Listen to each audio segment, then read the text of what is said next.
welcome to every movie I've ever seen. This is a special Flashback February edition where throughout the month of February I'm going to be talking about movies on the anniversary of when they were released. So the movie that I'm talking about today is the Lego Batman movie, which came out February 10th, 2017. And now that I'm thinking about it, this is the first movie that I've talked about in 2021 that I actually like.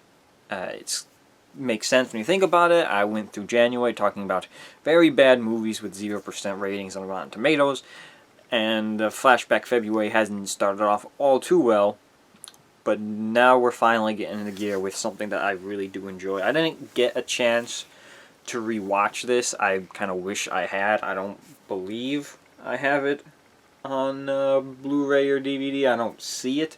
I kind of feel like I do. Maybe, I don't know. I'm like imagining that cover. Maybe it's just because it's the poster cover or something. I don't know.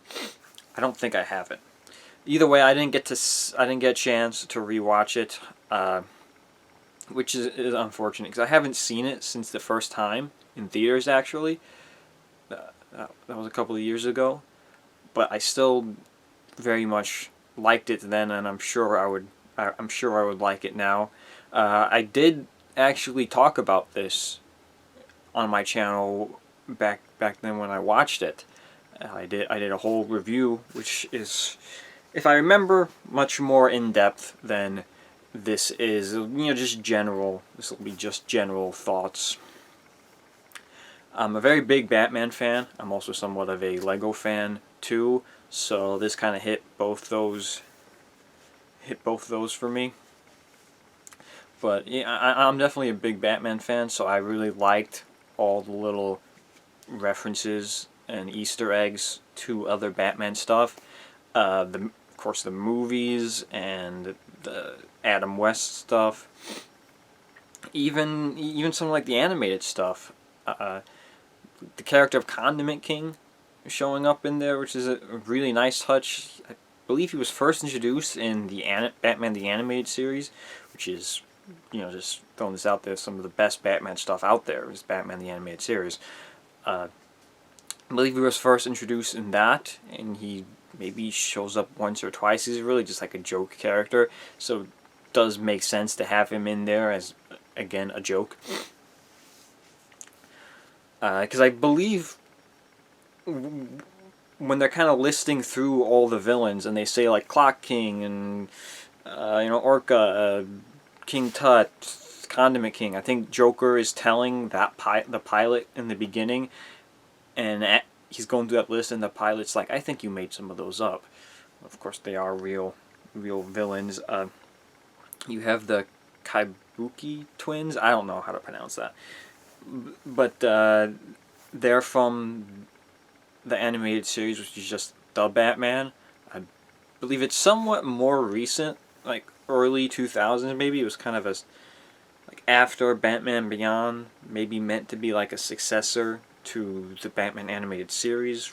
I don't know. I never got too into that particular TV show. I did like what they did with that version of Joker. I thought that was interesting, but beyond that, I never watched too much. Of course, the mutant leader from Dark Knight Returns, I love that story, and so I was very happy to see that character in there. You wouldn't expect them to reference somewhat of a darker story.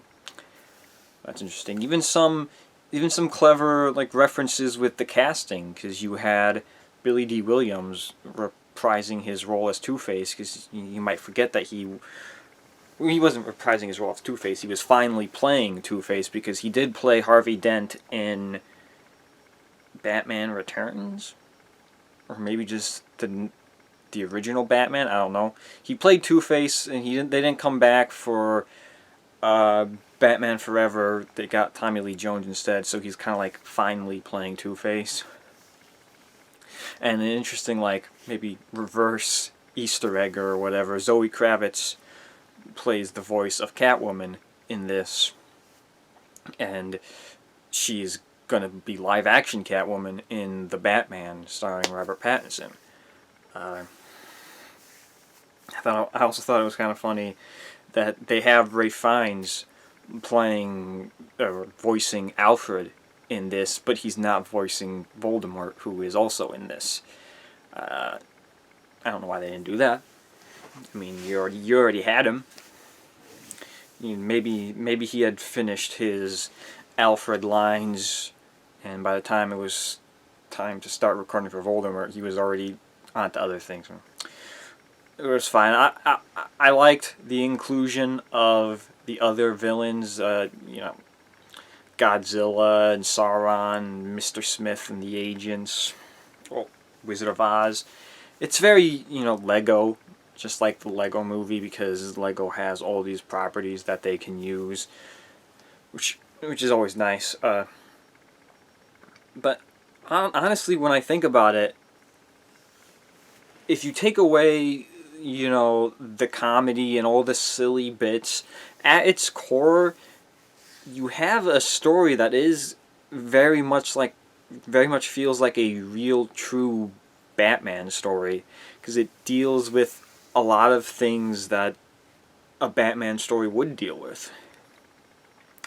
I mean, obviously he's very reluctant to have a family or start a family, and then there is this weird relationship between him and the Joker, and it does seem very in character for the Joker to kind of be upset that Batman said he means nothing to him.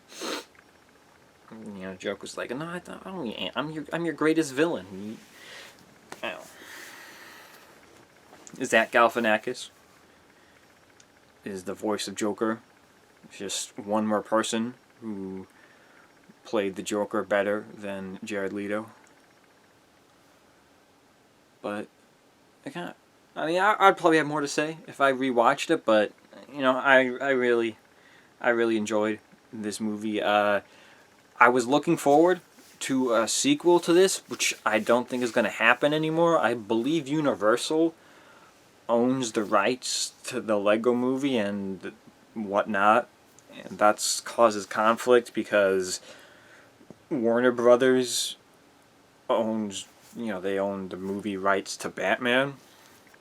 So I think that stops. I don't know how it works, because Lego is always this weird thing. Like, Lego can have DC and Marvel characters in a movie together, because it's the Lego movie.